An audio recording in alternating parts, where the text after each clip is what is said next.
presented by Seat77.com. As always, Dave DeBar is coming to you live from the Super Plus Seat 77 broadcast studio in the heart of Silicon Valley.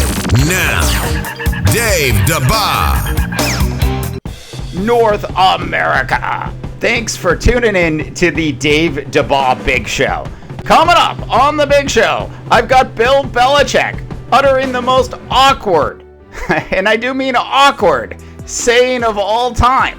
I've got the Miami Heat actually starting to win. Verizon nails it with their Super Bowl commercial. But today we begin with Phil Jackson and Carmelo Anthony. Melo, who has done nothing wrong to deserve the kind of treatment that the worst GM, soon to be, possibly, could be, the worst GM in the history of the National Basketball Association, which happens to be one of the best coaches in the history of the National Basketball Association, Phil Jackson, has been completely on vacation in Wyoming or Montana or wherever he hangs out.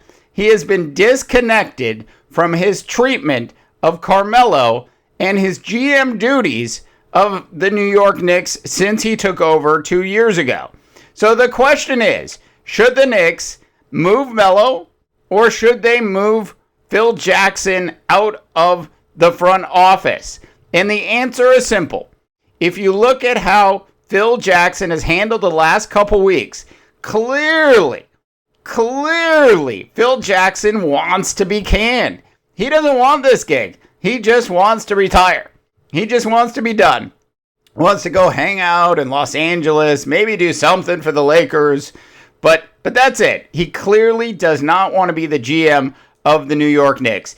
If he did, why would he be calling out Carmelo Anthony the way he's calling him out? It hurts trade value in the first place. It is a bad move by Phil Jackson. He needs to be moved out of his position. Now look, I've been looking at Phil Jackson as GM of the New York Knicks for the last couple years, and I've been saying this for a while, that he is completely disconnected and doesn't want to have anything to do with it. And then, on top of it, reports surfaced over the last 48 hours that Phil Jackson wasn't even able to get a dinner together with KD during free agency. But it's not because he wasn't able to get KD to show up and meet with him. It's because he never called. If you're Phil Jackson and you have an opportunity to call Kevin Durant and at least have a dinner with him and have him sit down and talk to him about the New York Knicks and what the Knicks could be, and you just forego that opportunity to give the ultimate New York sales pitch and you don't do it, look, you should be canned immediately just for that, let alone how you've handled Carmelo and the rest of the New York Knicks organization.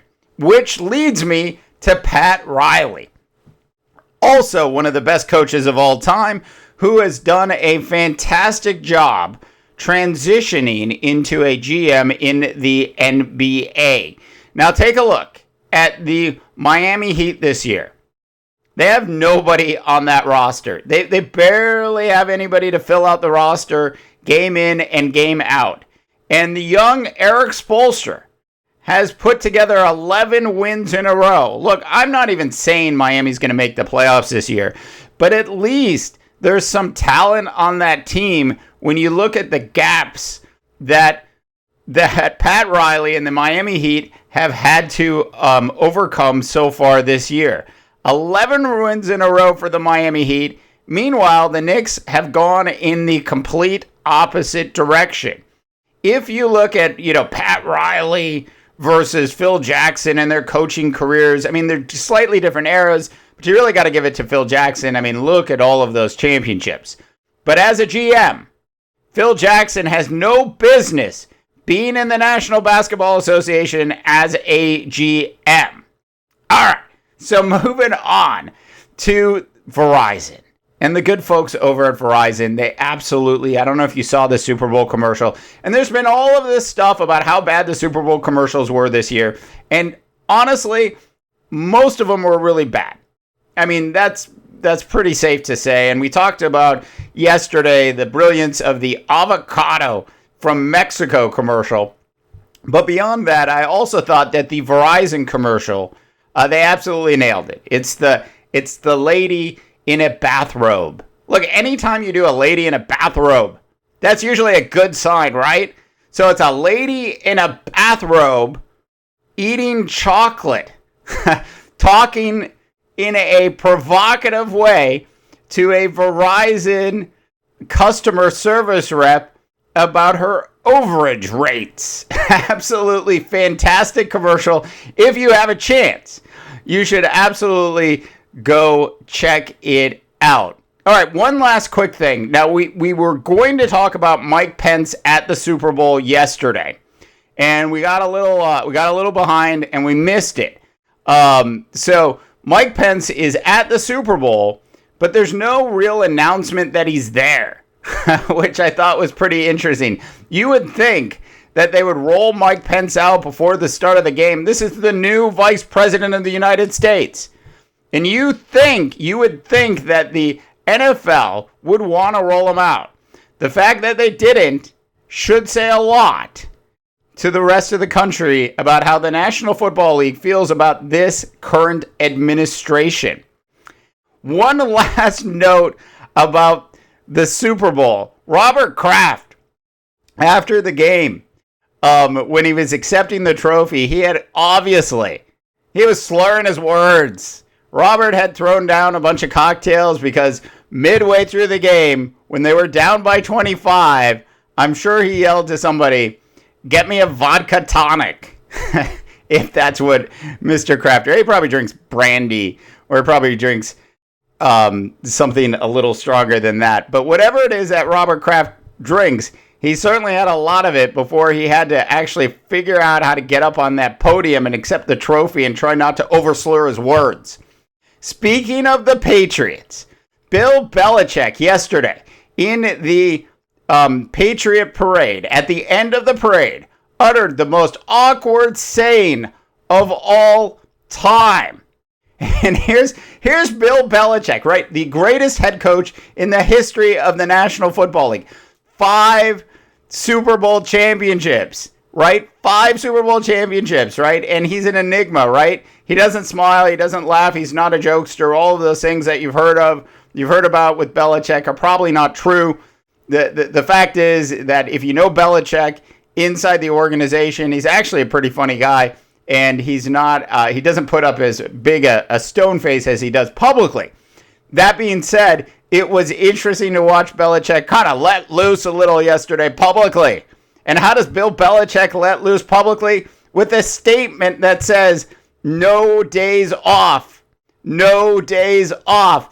And he's uttering this statement to hundreds of thousands of people who decided to not go to work to watch the Patriots parade in snow and rain and sleet.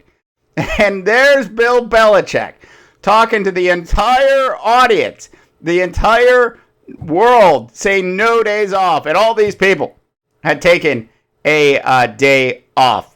Pretty interesting stuff. Here's one last note from yesterday's parade. Gronk was fantastic. Tom Brady, on the other hand, not so good at giving a speech. But what can you say? You've got to give it to him. 5 Super Bowl trophies, and that is fantastic. All right, North America, listen, thanks so much for all of your support. Send us your emails, info@seat77.com. Don't forget, no days off. Seriously, it's totally awkward. No days off. We are available on Facebook, Twitter, The Sound of Cloud. We are on Spreaker. Of course, we are on iTunes, and we are on the iHeartRadio app. That's our new slogan, no days off. on the big show. Check out the seat77.com website when you have a chance as well. All right, for the Dave DeBaugh Big Show, I am Dave DeBaugh, reminding you that not everyone can be a champion, Ron Rivera, but everyone, and I do mean everyone, can act like one can. And good luck, North America, because in this era of Donald Trump being your president, you're going to need it.